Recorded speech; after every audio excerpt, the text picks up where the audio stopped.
Tissaia de Vries położyła swój wypracowany, ozdobny podpis pod ostatnim zdaniem listu. Po długim namyśle dodała jeszcze obok ideogram oznaczający jej prawdziwe imię. Imię, którego nikt nie znał.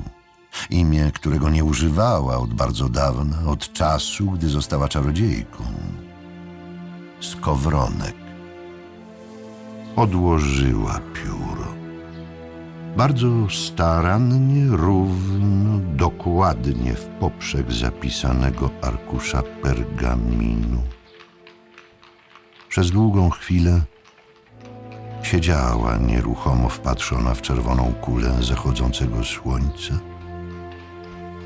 Potem wstała. Podeszła do okna. Przez jakiś czas patrzyła na dachy domów, w których kładli się właśnie do snu zwykli ludzie zmęczeni swym zwykłym ludzkim życiem i trudem, pełni zwykłego ludzkiego niepokoju o los, o jutro. Czarodziejka spojrzała na leżący na stole list adresowany do zwykłych ludzi. To, że większość zwykłych ludzi nie umiała czytać, było bez znaczenia. Stanęła przed zwierciadłem, poprawiła włosy, poprawiła suknię, strzepnęła z bufiastego rękawa nieistniejący pyłek, wyrównała na dekolcie naszyjnik ze spineli. Lichtarze pod zwierciadłem stały nierówno.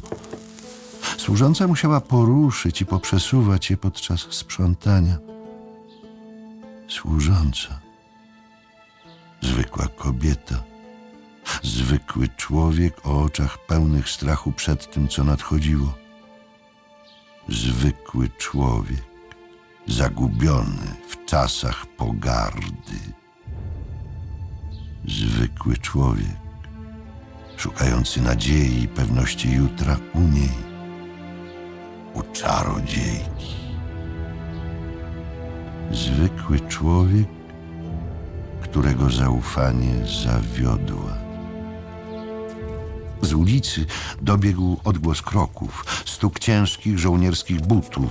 Tissaia de Vries nie drgnęła nawet, nie odwróciła głowy ku oknu. Było jej obojętne, czyje to kroki żołnierze królewscy.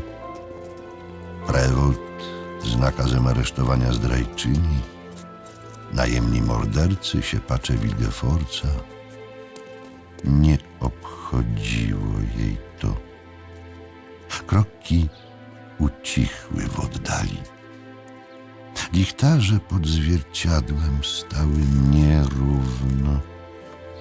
Czarodziejka wyrównała je, skorygowała ułożenie serwetki, tak by jej róg wypadał dokładnie po środku i był symetryczny do czworokątnych podstawek świeczników.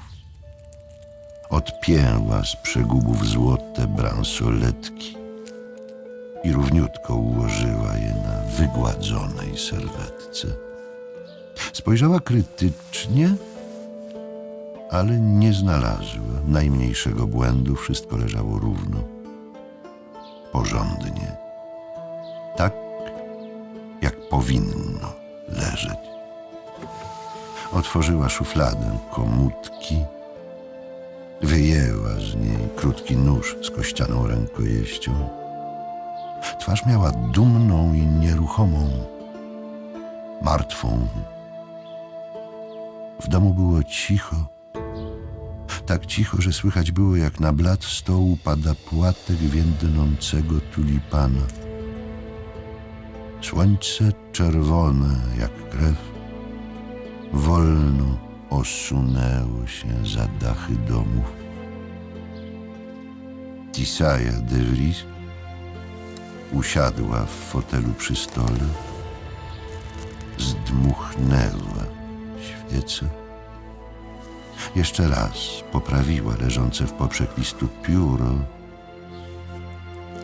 i przecięła sobie żyły na przegubach obu rąk.